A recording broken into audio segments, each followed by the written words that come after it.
Bapa dalam sorga, Engkau ada di dalam rumah-Mu, terpuji nama-Mu.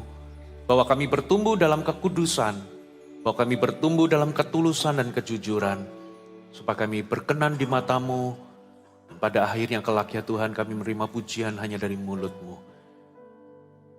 Tuhan, Kau membangun jemaat-Mu hari ini, sampaikan firman-Mu, kebenaran-Mu, urapi mata hati kami, supaya kami bisa melihat terang kebenaran Tuhan dan pulang dari tempat ini, hati dan kehidupan kami diubahkan.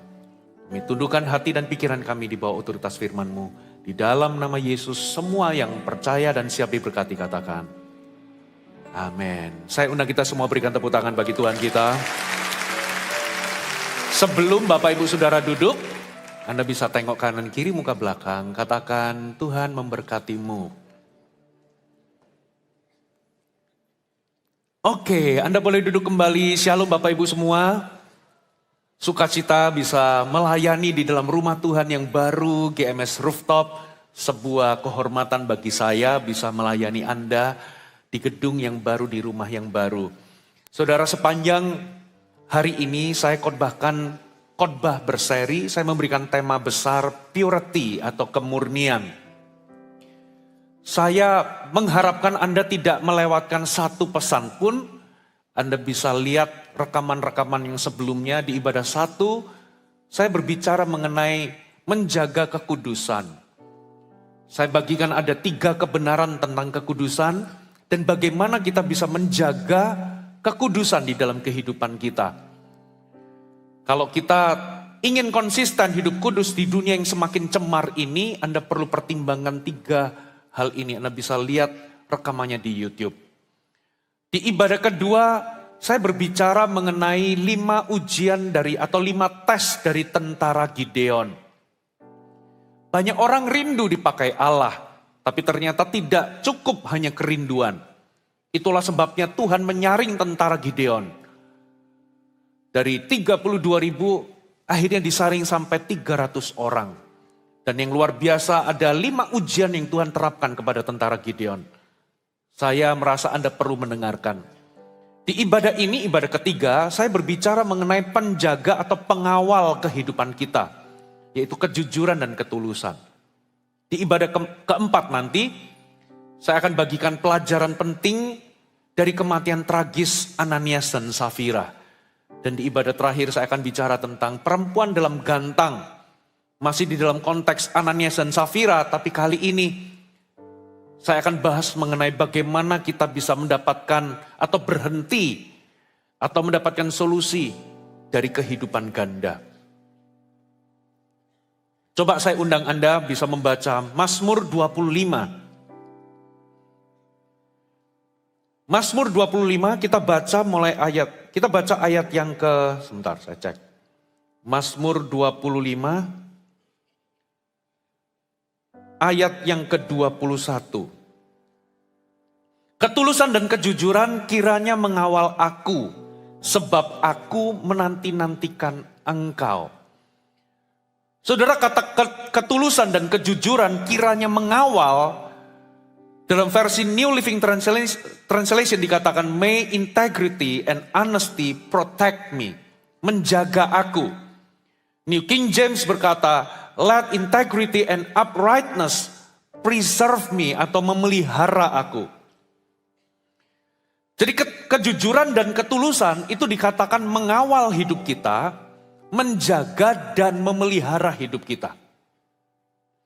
Hari-hari ini kita hidup di zaman yang penuh dengan kepalsuan. Kadang orang bisa menutupi keadaan diri sebenarnya dengan banyak hal.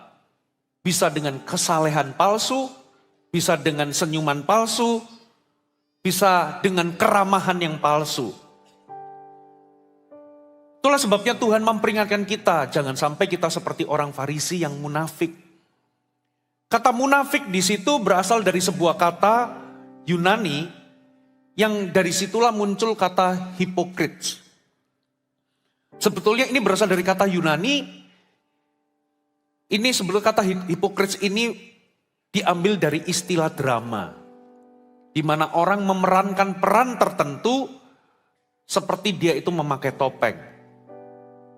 Nah, Tuhan mengecam orang Farisi. Nah itulah sebabnya Tuhan itu rindu untuk kita itu hidup dalam kejujuran dan ketulusan. Kata tulus itu diambil dari sebuah kata Yunani sincero. Artinya tanpa lilin, katakan tanpa lilin.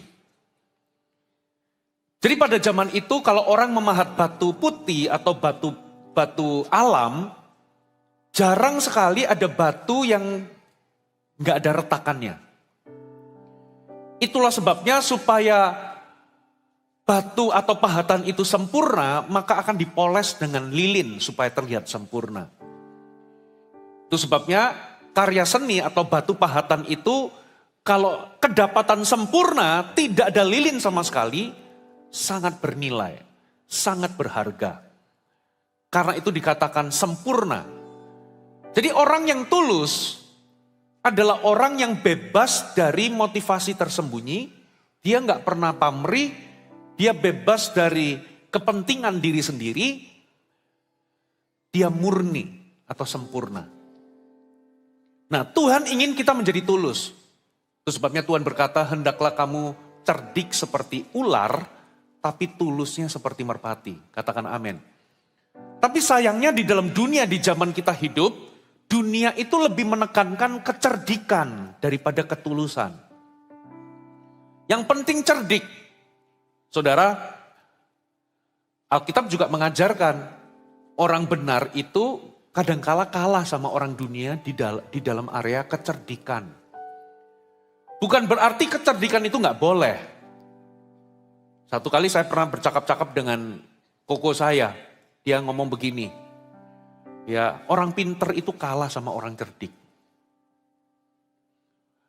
Kok bisa? Ya, orang pinter kalau ditanya 25 kali 25 sama dengan 625. Tapi orang cerdik kalau ditanya 25 kali 25 kalau dia nggak tahu jawabannya, dia akan tanya berapa jawabannya orang pinter? 625, nah itu jawabannya. Banyak di luar sana, orang cerdik itu mempekerjakan orang pinter. Nah, orang bisa menjual barang yang sama, yang satu itu bisa dapat keuntungan 15 juta, yang satu bisa dapat keuntungan 60 juta. Saudara bisa jujur tanpa berbohong, sekaligus Anda bisa cerdik. Kok bisa dia dapat untung 60 juta, nggak pakai bohong, nggak pakai nipu. Itulah yang namanya kecerdikan. Tapi sayangnya kalau Anda ikut dunia, dunia itu lebih menekankan kecerdikan, mengabaikan ketulusan. Tuhan mau kita jujur dan tulus, katakan amin. Bahkan di Matius 6, kalau engkau beribadah, berdoa, memberi sedekah, ataupun berpuasa, janganlah engkau lakukan supaya dilihat orang atau supaya mendapatkan pujian, kata Alkitab. Karena kalau demikian, engkau telah mendapatkan upahmu. Tapi kalau engkau melakukannya dengan tulus, maka Bapamu melihat yang tersembunyi itu, Bapamu yang di tempat tersembunyi melihat yang tersembunyi itu, akan memberikanmu pahala atau upah. Katakan amin. Pada zaman Alkitab ada seorang bernama Ananias dan Safira. Bayangkan Ananias dan Safira itu sebetulnya niat hatinya bagus. Apa yang dilakukan itu sebetulnya mulia. Dia ingin memberi persembahan. Beda dengan zaman sekarang. Zaman sekarang orang perpuluhan aja pakai berdebat segala, saudara, panjang perdebatannya. Dia ingin memberi, saudara. Tapi kenapa akhirnya dia ditentang oleh Tuhan bahkan ujungnya kematian. Sebetulnya kenapa? Ternyata Ananias dan Safira dosanya bukanlah dosa membunuh, dosanya bukan dosa perzinahan, dosanya bukan dosa merampok, tapi dosanya itu dosa motif atau motivasi. Apa dosanya? Sederhana, dia itu ingin terlihat dermawan. Padahal dia nggak seberapa rela, tapi dia ingin dikenal sebagai orang yang dermawan. Dia mencari pujian atau pengakuan. Buktinya apa? Dia punya tanah, dia jual. Ya, lalu uang penjualan itu diambil separuh, tapi yang dilaporkan ini adalah uang seluruh penjualan. Di mata orang, waduh dia ini dermawan. Tapi apakah betul dia dermawan? Dia nggak rela, betul? Bahkan dia rela berbohong, saudara, demi supaya dia kelihatan bagus di depan orang. Nah itu namanya tidak tulus, saudara. Nah ternyata hati itu sangat dipentingkan oleh Tuhan. Kalau dunia lebih mementingkan kecerdikan, kalau Tuhan keberhasilan itu ditentukan dari hati kita. Kenapa kok Tuhan mementingkan hati? Karena dunia itu melihat penampakan atau penampilan. Manusia melihat penampilan, tapi kalau Tuhan melihat hati. Bahkan ada satu ayat dikatakan, jalan orang itu lurus menurut pemandangannya sendiri, tapi Tuhanlah yang menimbang motivasi hati. Tuhan yang menguji hati. Tuhan melihat motif kita. Makanya hari ini, saudara, beberapa bulan terakhir ini, satu hal ini saya renungkan terus. Tuhan itu bukan melihat perbuatan kita saja, tapi Tuhan itu menimbang motivasi kita. Sekalipun perbuatan kita baik, tapi kalau motivasi kita salah, Alkitab katakan kita sudah mendapatkan upahnya. Penting motivasi itu, saudara. Nah, kenapa kok hati itu penting di mata Tuhan? Sederhana Bapak Ibu. Karena hati itu bisa menghasilkan hal yang buruk, sekaligus hati juga bisa menghasilkan hal yang baik. Coba kita lihat sama-sama, saudara, di Mazmur 24 ayat 3 sampai 4.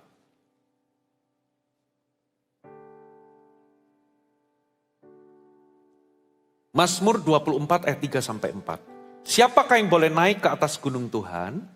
Siapakah yang boleh berdiri di tempatnya yang kudus? Orang yang bersih tangannya dan murni hatinya. Yang tidak menyerahkan dirinya kepada penipuan dan yang tidak bersumpah palsu.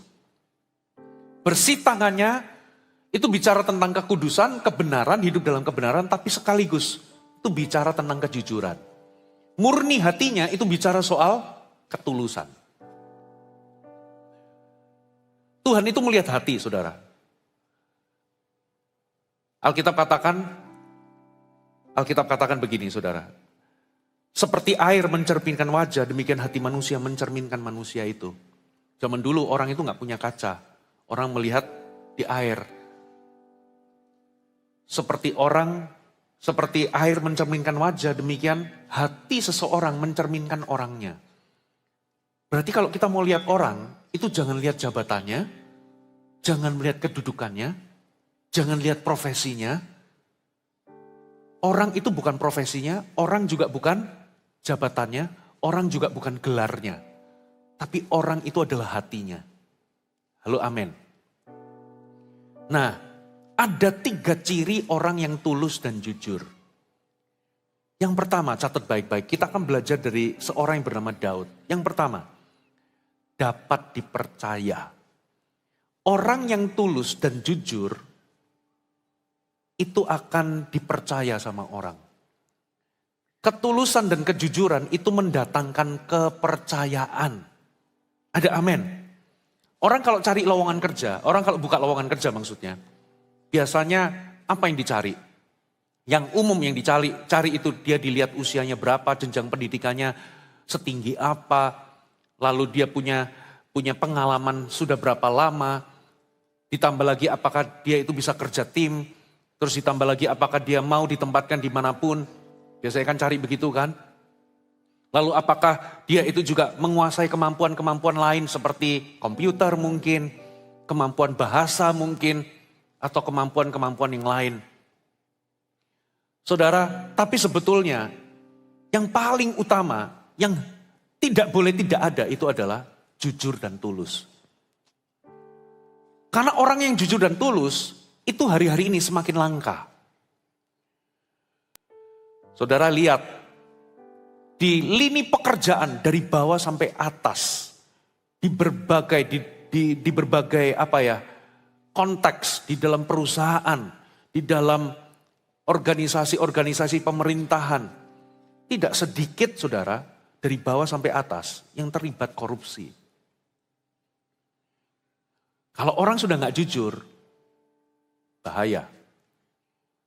Terus hari-hari ini coba lihat, ketulusan juga semakin jarang. Orang kerja kalau ada duitnya. Hasil kerja ditentukan dari gaji. Kalau gak ada uang gak kerja. Semua ukurannya duit, duit, duit. Sudah gak tulus, sudah pamrih. Saya berdoa di gereja gak ada yang demikian, katakan amin.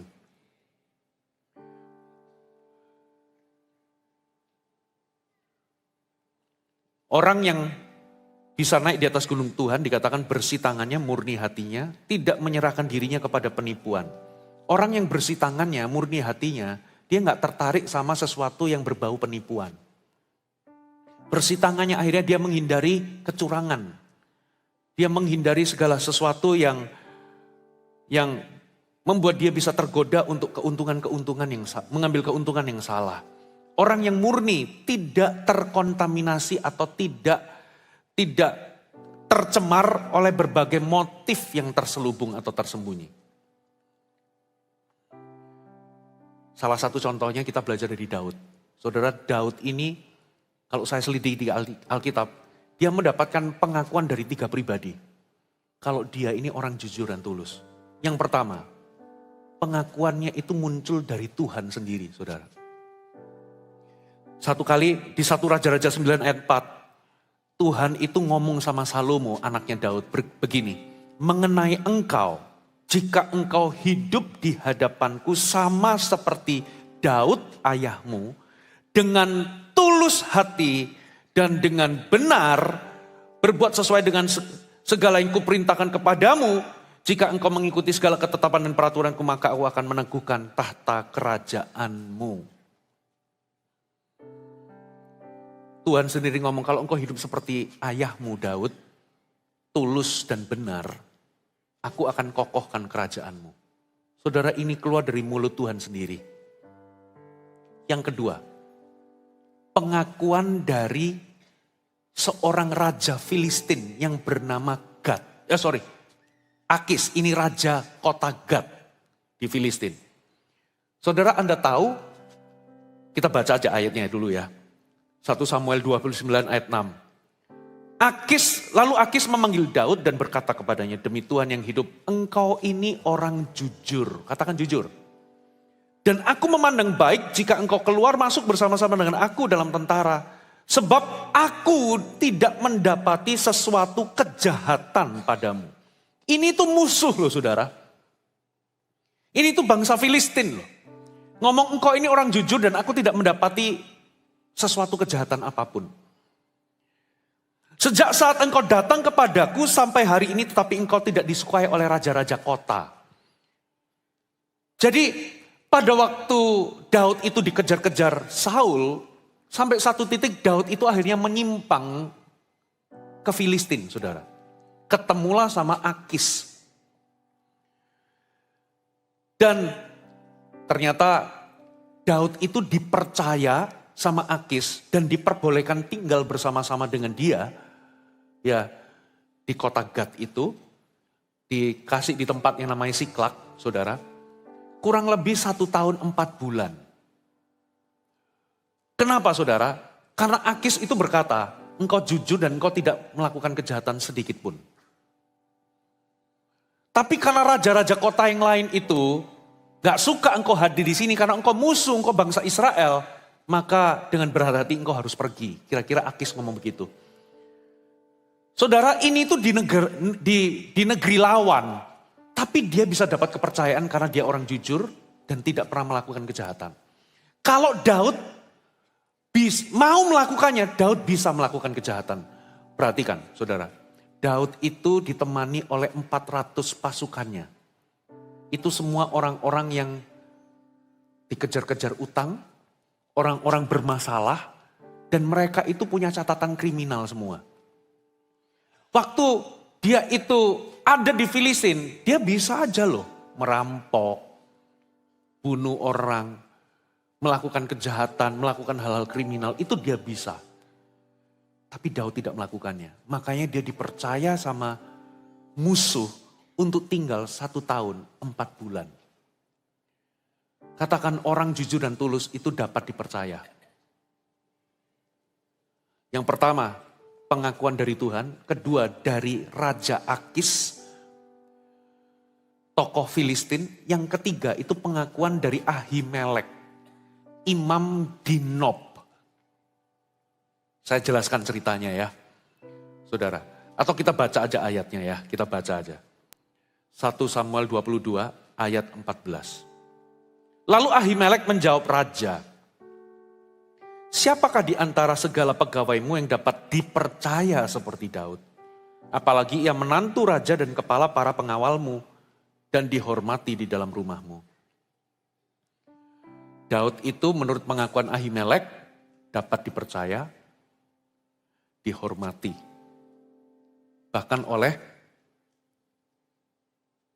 kepala para pengawal dan dihormati di dalam rumah.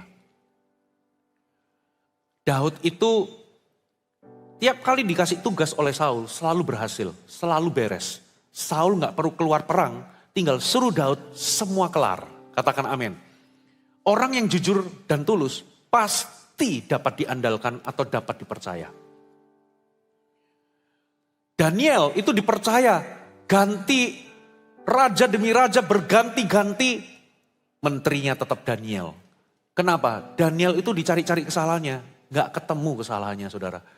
Berarti orang ini orang jujur dan orang ini adalah orang yang tulus. Orang yang jujur dan tulus itu selalu mendapatkan kepercayaan. Orang kalau ketemu sama orang jujur dan tulus, kita itu bisa merasa aman untuk mempercayai orang ini. Karena orang ini gak bakal bohong. Orang ini gak bakal neko-neko. Ada amin Bapak Ibu? Kalau Anda cari partner kerja, partner bisnis, cari orang jujur dan tulus, bukan cuma pinter. Dan kenapa dia punya reputasi dapat dipercaya? Akhirnya dia dijahati sama siapa? Sama mertuanya sendiri, sama Saul. Tapi dia gak pernah membalas Saul. Dia gak pernah melakukan kejahatan kepada Saul. Pada satu momen ketika Saul ingin membunuh Daud, Daud melarikan diri jadi pelarian. Lalu ketika Saul di dalam pengejarannya itu lelah, masuk dalam sebuah gua dan beristirahat, gak sadar ternyata Daud ada di dalam. Daud punya kesempatan untuk membunuh. Apalagi dia itu sudah dinubuatkan dan diurapi untuk menjadi raja. Apalagi dia punya alasan untuk membalas, karena apa? Saul itu melemparkan tombak mau membunuh dia. Pegawai-pegawainya atau orang-orang yang menyertai Daud sudah berkata, Tuhan menyerahkan dia ke dalam tanganmu. Sekarang bunuh dia. Tapi Daud menjawab, gak boleh, jangan mengusik orang yang diurapi sama Tuhan. Apa yang dilakukan Daud saudara? Dia memotong ujung jubahnya. Dan apa yang terjadi? Di mana letak ketulusan Daud dan kejujuran Daud? Di mana letak hati yang tulus dan hati yang jujur? Waktu dia potong, hatinya berdebar-debar. Itu hati apa itu? Itu hati yang benar, hati yang tulus. Katakan amin. Saudara, kalau Anda mau melakukan kesalahan dan hatimu berdebar-debar, itu berarti masih ada Roh Kudus di hatimu. Itu berarti hati nuranimu masih murni. Belum tercemar. Itu berarti Anda masih jujur hatimu. Hatimu masih bersih. Tapi kalau Anda bohongin orang, nipu orang, dan hatimu lempeng aja, gak ada alarm, gak berdebar-debar, itu tanda hatimu sudah gak lagi tulus, hatimu gak lagi bersih, hati nuranimu sudah tumpul, saudara. Nah itu membuktikan bahwa Daud itu hatinya masih murni, saudara. Masih tulus dia itu. Bukti apa? Dia potong. Dia gak menggores tangannya Saul dengan sampai berdarah, enggak. Dia potong jubahnya aja. Berdebar-debar, saudara. Itu namanya hati nurani yang murni. Ada amin?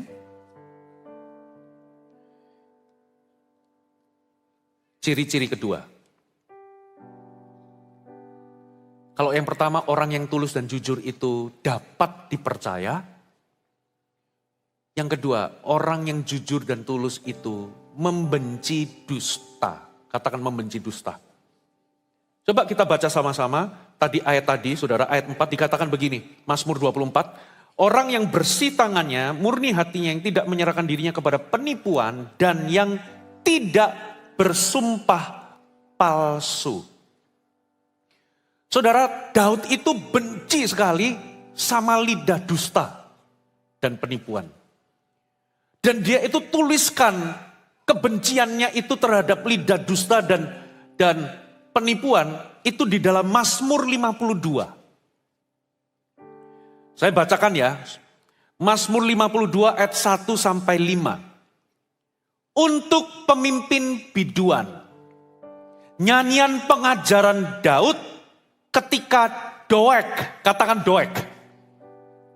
Orang Edom itu datang memberitahukan kepada Saul bahwa Daud telah sampai di rumah Ahimelek. Siapakah Doeg? Doeg itu yang menyebabkan 85 imam plus imam Ahimelek dan keluarganya dan seluruh penduduk di Nob itu dibantai habis. Gara-gara dia menyebarkan informasi yang provokatif tapi mengandung hoaks atau penipuan, dusta. Nah, terhadap Doeg ini dia tuliskan begini. Mengapa engkau memegahkan diri dengan kejahatan, hai pahlawan? Terhadap orang yang dikasihi Allah sepanjang hari, engkau mencanangkan penghancuran. Lidahmu seperti pisau cukur yang diasah. Hai engkau penipu. Tanda seru. Engkau mencintai yang jahat lebih daripada yang baik, dan dusta lebih daripada perkataan yang benar. Sela, engkau mencintai segala perkataan yang mengacaukan, hai lidah penipu. Tetapi Allah akan merobohkan engkau untuk seterusnya. Ia akan merebut engkau, mencabut engkau dalam kemah, membantun engkau dari negeri orang hidup. Sela. Siapakah Doeg? Saya nggak perlu bukakan ayatnya, Anda baca di rumah. Di 1 Samuel 21 ayat 1 sampai 7. Saudara, di situ cerita tentang Doeg itu pada waktu Daud itu melarikan diri dari Saul. Satu kali dia tiba di Nob. Dia ketemu sama Imam Ahimelek. Lalu Daud itu minta roti. Tapi Ahimelek berkata bahwa nggak ada roti yang tersedia bagiku kecuali roti yang sudah dipersembahkan bagi Tuhan. Lalu Daud meyakinkan Ahimelek bahwa aku dengan prajuritku, tentaraku, dengan orang-orangku itu kudus. Singkat cerita, karena nggak ada roti yang lain, Ahimelek memberikannya kepada Daud. Nah, di situ ada pengawas gembala-gembalanya Saul, namanya Doeg, bukan orang Israel tapi orang Edom. Ada di situ melihat kejadian itu. Nah, di ayat-ayat berikutnya, Saul itu satu kali mengeluh, merasa bahwa pegawai-pegawainya itu mengkhianati dia karena apa? Nggak ada yang memberitahu Daud itu ada di mana. Tiba-tiba Doeg muncul di situ, lalu Doeg itu memberikan sebuah laporan. Perhatikan, laporannya apa? Coba kita baca 1 Samuel 22 ayat 9 sampai 10. Kita baca ya Bapak Ibu. Lalu menjawablah Doeg orang Edom itu yang berdiri dekat para pegawai Saul, katanya, telah kulihat bahwa anak Isai itu datang ke Nob kepada Ahimelek bin Ahitub. Ayat 10, perhatikan, ini kebohongannya. Ia menanyakan Tuhan bagi Daud. Doeg ngomong Ahimelek menanyakan petunjuk Tuhan bagi Daud. Itu yang pertama.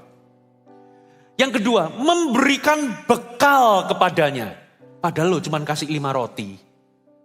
Tapi ngomongnya kasih perbekalan untuk Daud dan tentaranya. Yang ketiga, juga memberikan pedang Goliat. Orang Filistin itu diberikannya kepadanya. Nah, laporan Doeg yang pertama, Doeg ngomong Ahimelek itu menanyakan petunjuk Tuhan. Padahal kebenarannya, Ahimelek itu nggak tahu bahwa Daud itu tiba-tiba datang ke tempat dia. Saudara, Ahimelek itu terkejut. Dan Ahimelek sama sekali tidak memberikan petunjuk Tuhan untuk dia. Tapi laporan itu seolah-olah dibumbui dengan kata-kata Ahimelek sudah menantikan Daud. Dan Ahimelek itu memberikan petunjuk bagi Daud. Petunjuk apa? Ya untuk melawan Saul. Laporan kedua, Ahimelek mempersiapkan perbekalan bagi Daud. Untuk apa, saudara? Supaya pasukan tentaranya tidak kelaparan. Yang ketiga, Ahimelek mempersenjatai Daud. Bahkan dengan apa? Goliat.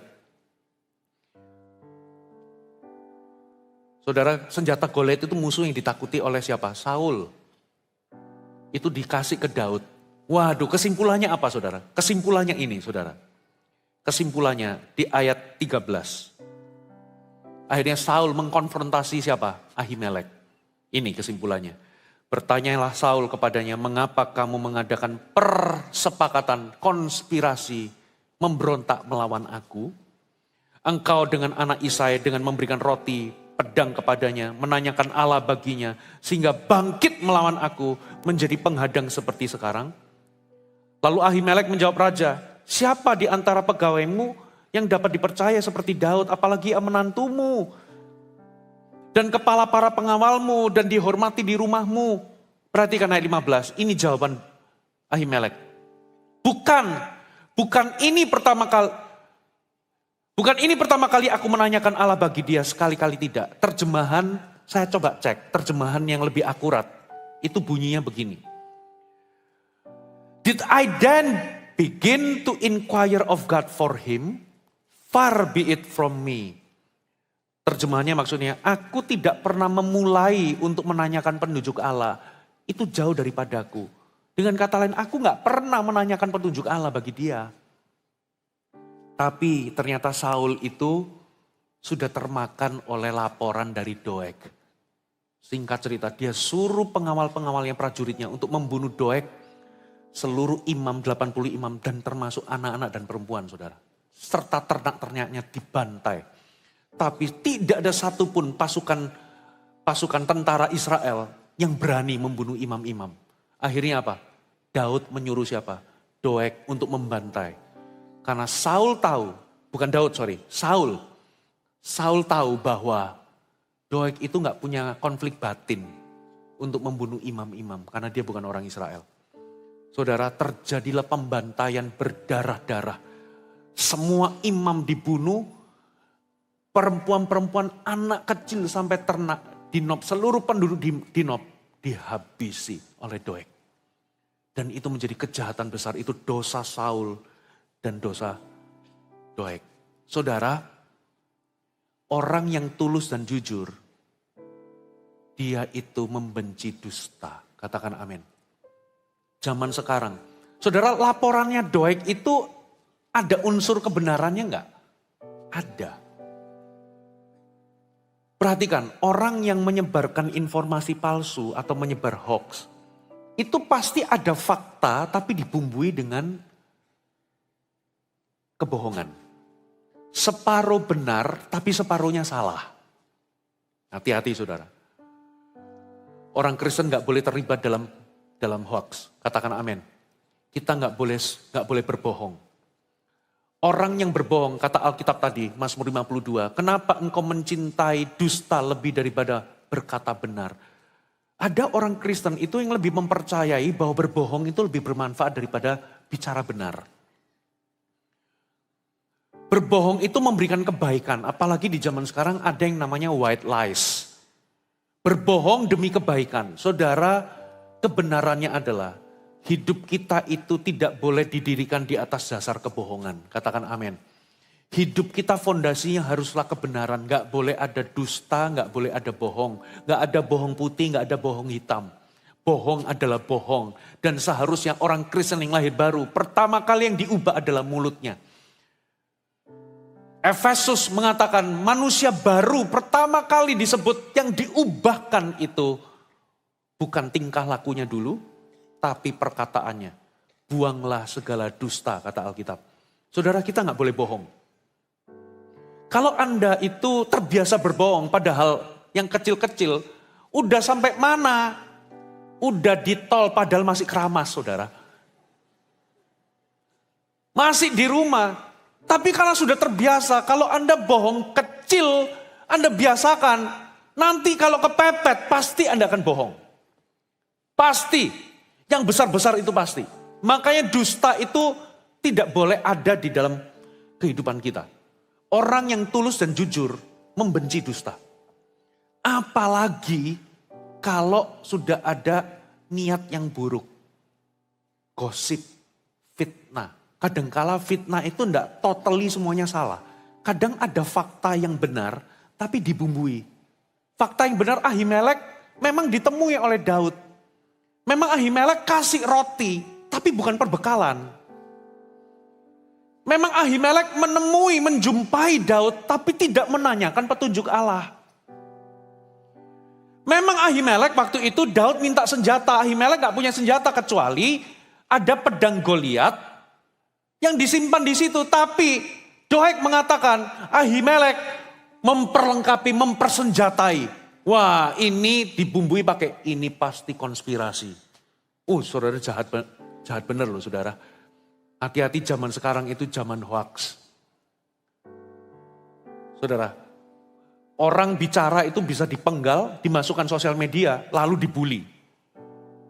Kata-katanya dicabut, bisa dibully, saudara. Zaman sekarang, zaman di mana kebohongan, dusta itu betul-betul banyak di mana-mana, saudara. Saya berdoa berharap jemaat GMS tidak demikian. Katakan amin. Anda harus tanamkan bahwa kebenaran itu jauh lebih bermanfaat daripada kebohongan. Lebih baik Anda jujur, tapi Anda kena marah, daripada Anda bohong, tapi Anda kehilangan kepercayaan. Kalau Anda jujur, mungkin orang bisa kecewa, tapi mereka tidak akan Anda tidak akan kehilangan kepercayaan orang. Katakan amin. Halo amin. Yang ketiga, ciri-ciri orang yang jujur dan tulus. Loyal atau setia. Satu kali, saudara, Daud mendengar kabar tentang kematian Samuel. Saudara. Kematian Saul. Ada seorang pegawai dan kematian Yonatan. Ada seorang Amalek, prajurit dari sisinya Saul, tentaranya Saul lah. Tapi dia bukan orang Israel, tapi orang Amalek masih muda. Membawa mahkota jejamang sama gelangnya Daud, ketemu sama Daud. Memberikan kabar bahwa Saul telah tewas. Daud ngomong begini, Daud tanya, dari mana kamu tahu? Karena pada waktu itu Saul sudah sekarat. Lalu dia minta supaya aku menghunuskan pedangnya. Toh nanti dia juga mati. Akhirnya aku hunuskan pedangnya dan sekarang aku bawa mahkota jejamang dan gelangnya ini kepadamu, hai Daud. Harusnya ini kabar sukacita atau kabar duka? Saudara, ada orang yang mengejar-ngejarmu, ini musuhmu, mati saudara.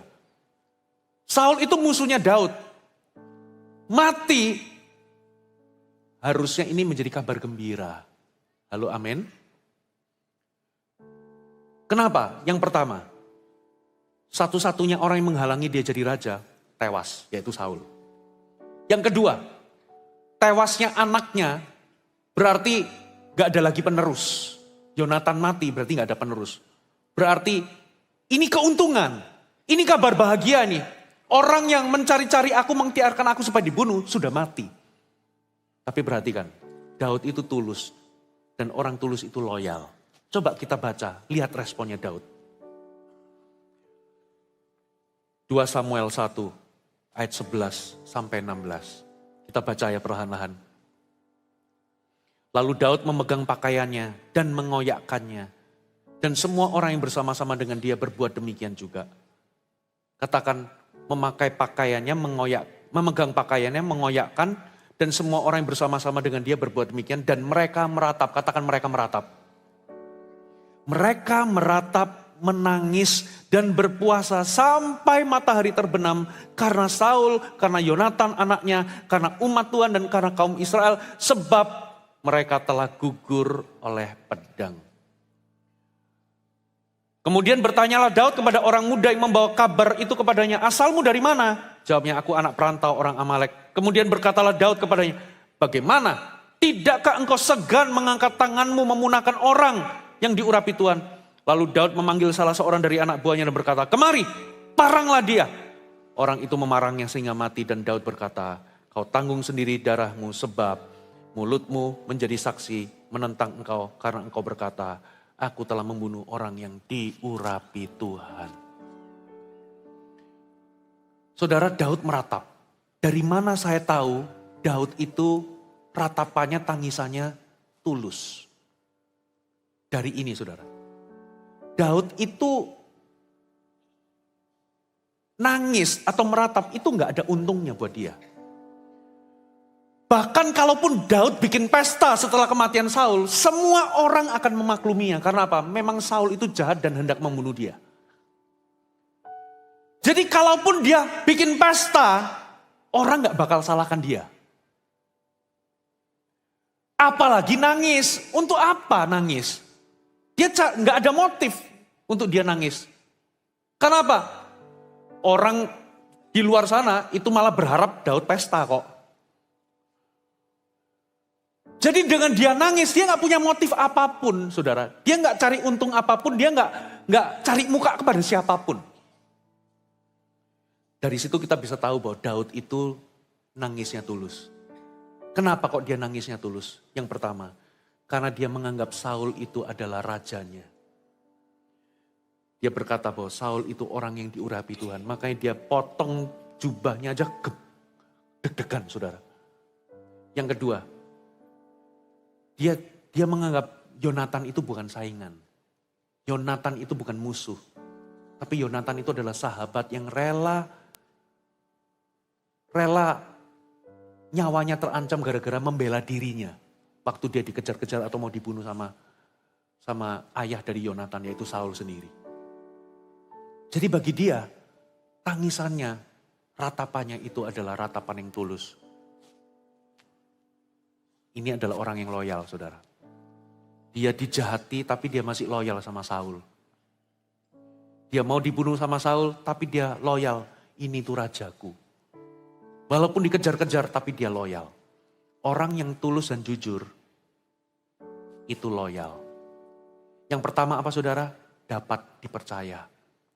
Yang kedua apa? Membenci dusta. Yang ketiga apa saudara? Loyal. Amin. Lalu apa berkat ketulusan dan kejujuran? Yang pasti yang pertama, orang yang tulus dan jujur. Itu adalah hati yang tulus dan jujur, itu kunci pengurapan dan kunci berkat. Tuhan menyuruh Samuel untuk mengurapi calon raja Israel. Ketika sampai di rumah Isai, muncul Eliab. Waduh, ini nabi besar bisa terkecoh.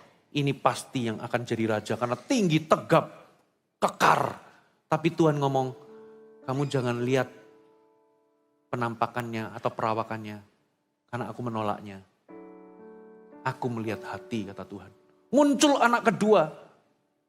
Siapa namanya? Abinadab atau Syamas. Anak ketiga, Syamas. Gitu ya. Keempat, kelima, sampai anak ketujuh. Tuhan ngomong bukan. Tanya sama Isai, anakmu ada berapa sih? Masih ada enggak? Ada sih, tapi dia enggak ada potongan. Akhirnya dibawa, ya Samuel ngomong gini, aku enggak akan makan sampai anak itu nyampe di sini. Dibawa akhirnya dari ladang. Ternyata benar saudara, sampai di situ wajahnya kemerah-merahan. Prajurit itu harusnya bengis, bukan imut. Harusnya garang, gitu loh. Ini kemerah-merahan, imut, makanya sama Goliat emangnya aku ini anjing kamu bawa pentungan? Kamu itu masih a boy. Sementara Goliat itu waktu berhadapan sama Daud, dia itu sudah pengalaman, garang saudara. Ini wajahnya masih kemerah-merah, masih imut.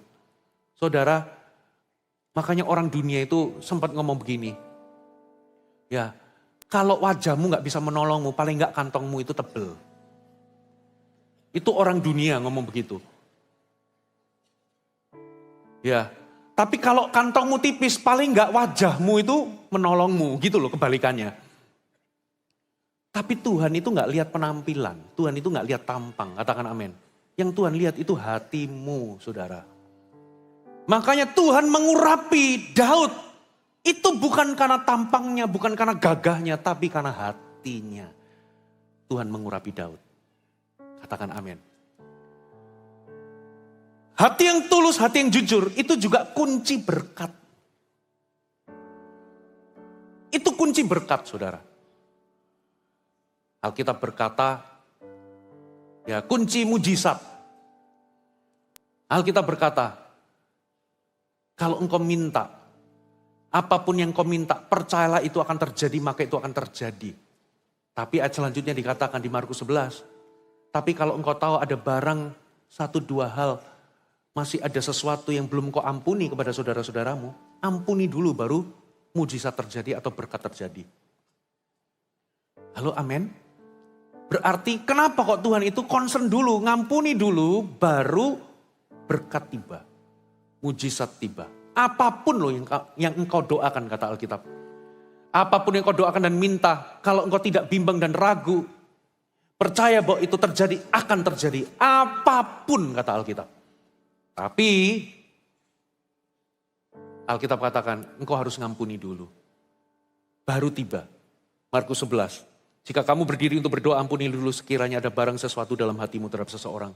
Supaya Bapamu di sorga mengampuni kesalahanmu. Baru berkat datang. Ada amin? Kenapa orang jujur diberkati Tuhan?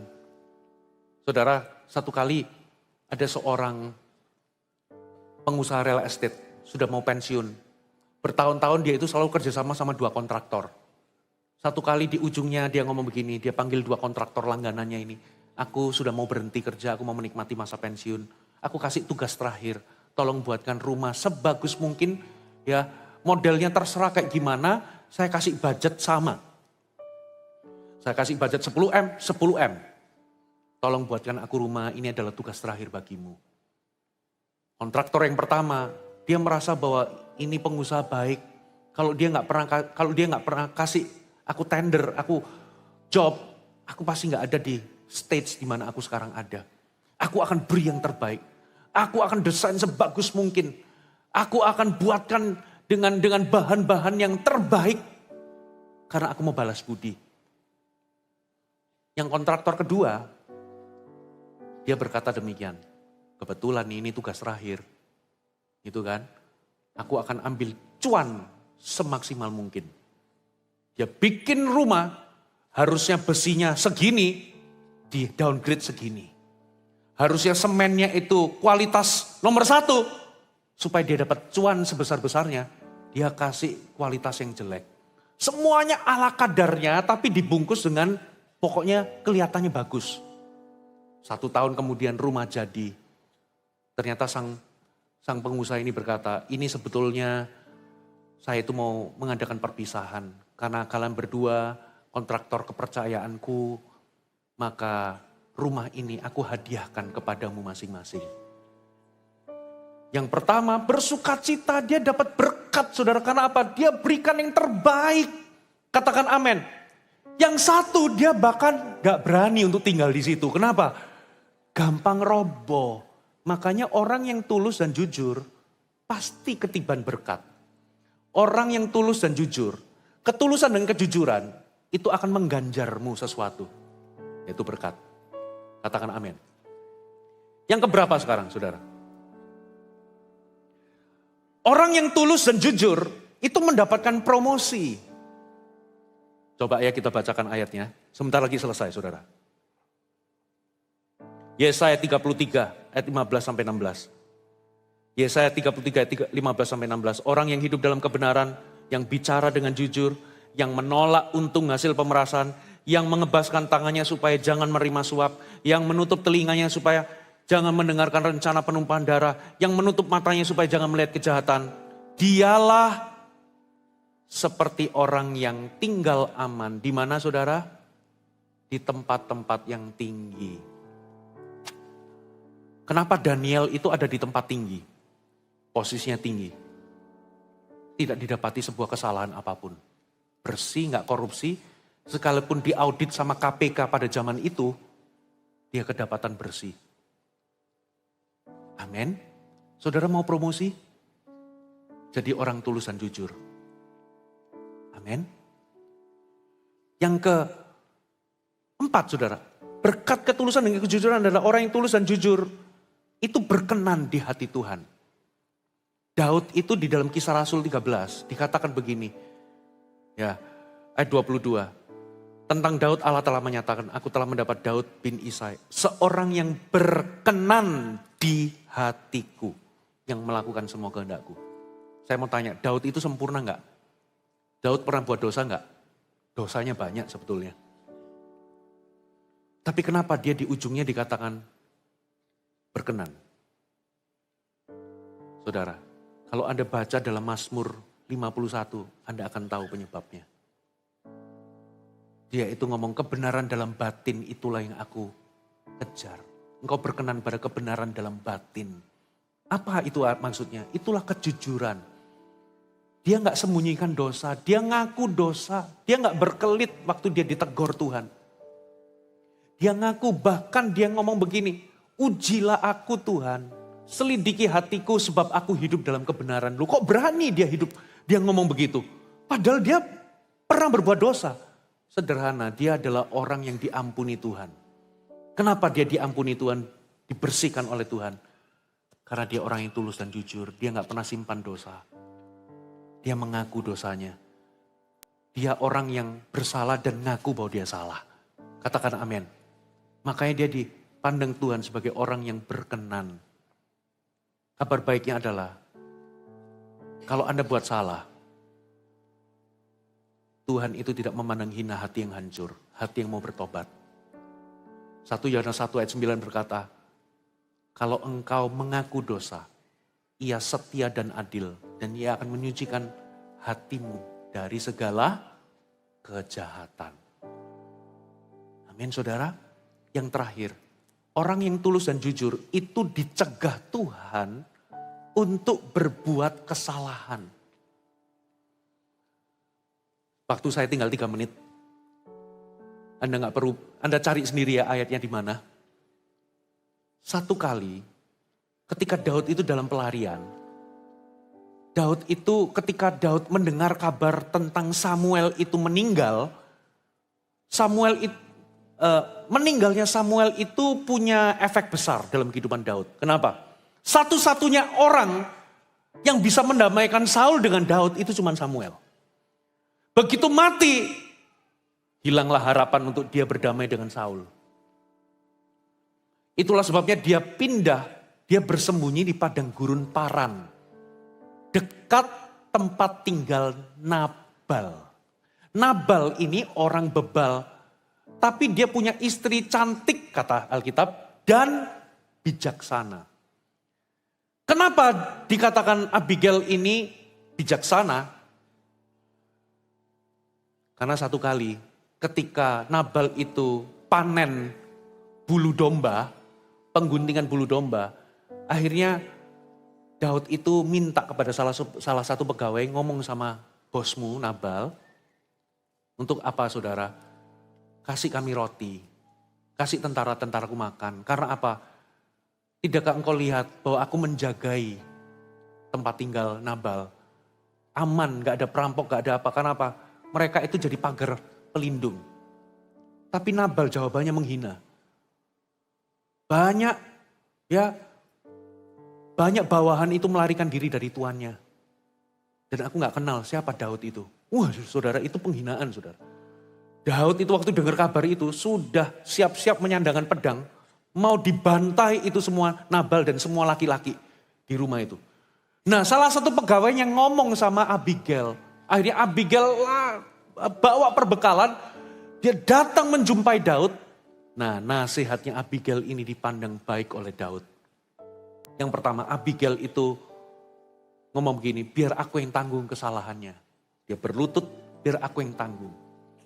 Tapi Abigail juga mengingatkan Daud, untuk apa? Ingat bahwa kamu itu dipanggil untuk melakukan perang Tuhan, bukan membunuh sesama orang Israel.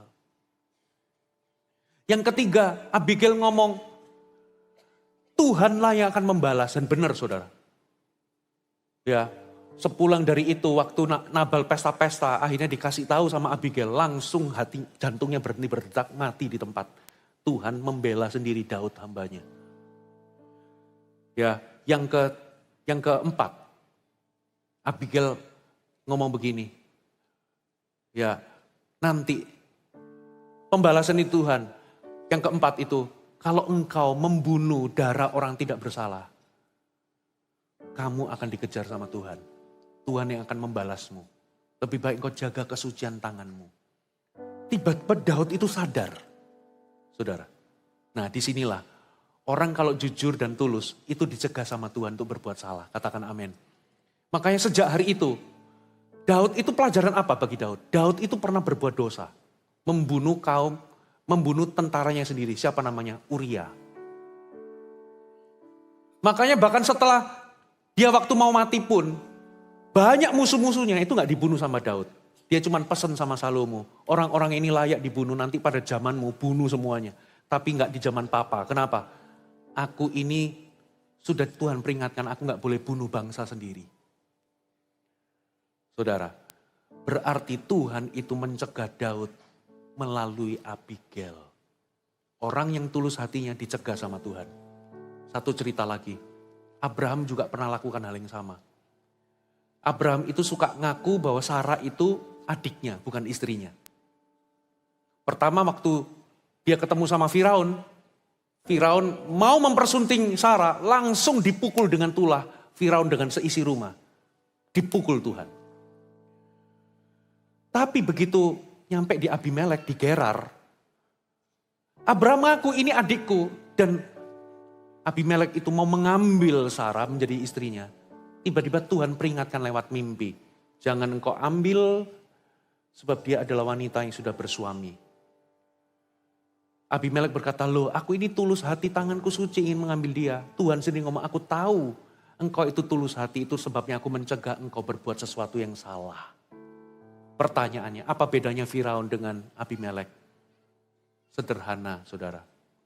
Bedanya di ketulusan hati. Abimelek itu tulus. Pada zaman itu, raja-raja itu kalau lihat wanita cantik, sekalipun punya suami, akan diambil jadi istri. Dan suaminya kalau menolak akan dibunuh.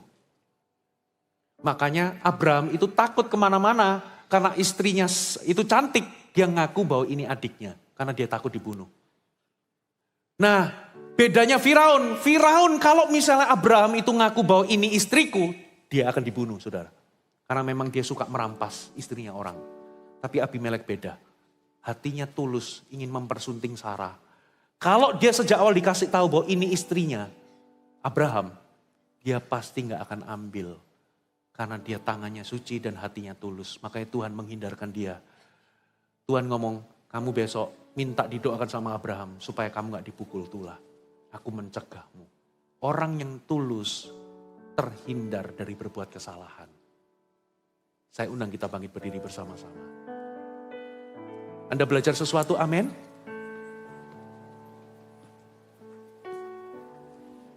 Change my heart, oh God. Make it ever true. Change my heart. Change my heart, oh God. Make it ever true. May I be like you. May I be like you. One more time. Change my heart. Change my heart, Oh God. Make it ever true. Change my heart. change my heart, oh God. May I be Like You are a potter. you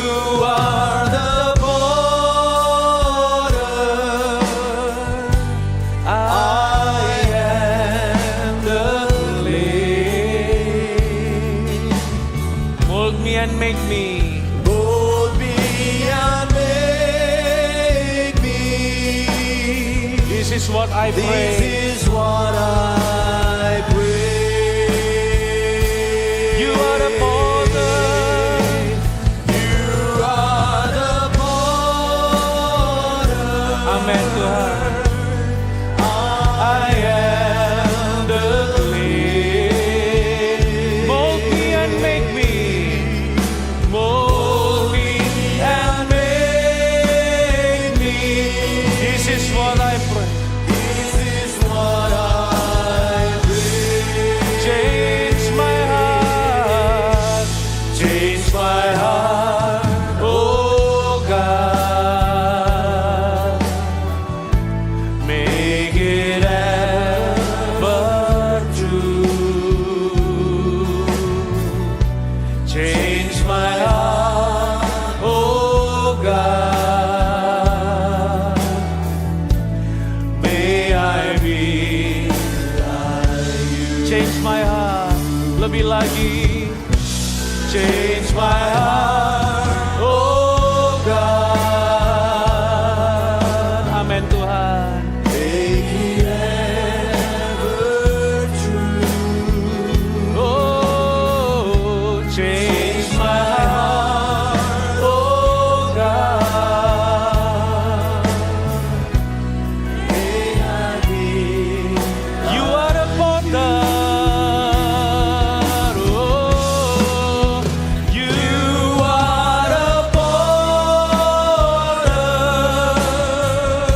and I am the clay. mold me and make me. Mold me and make me.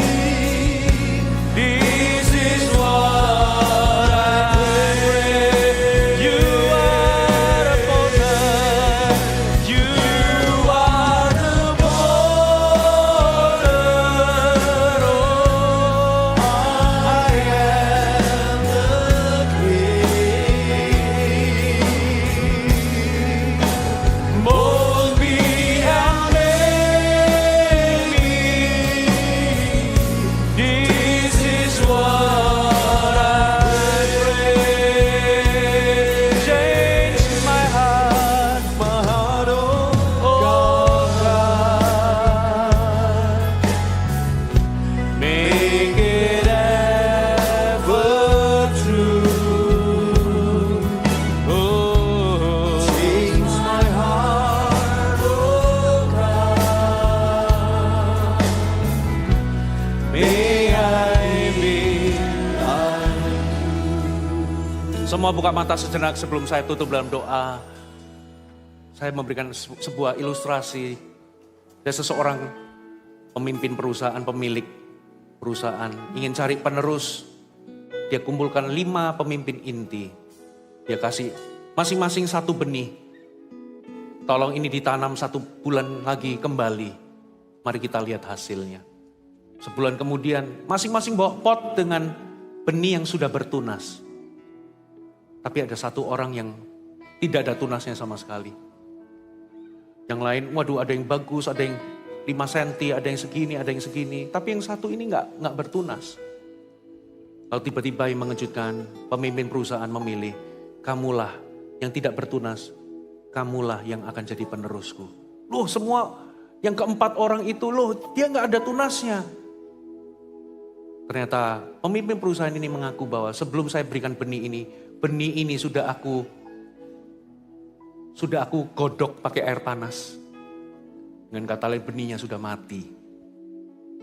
Pasti kamu gantikan benih-benihnya. Akhirnya mereka mengaku iya.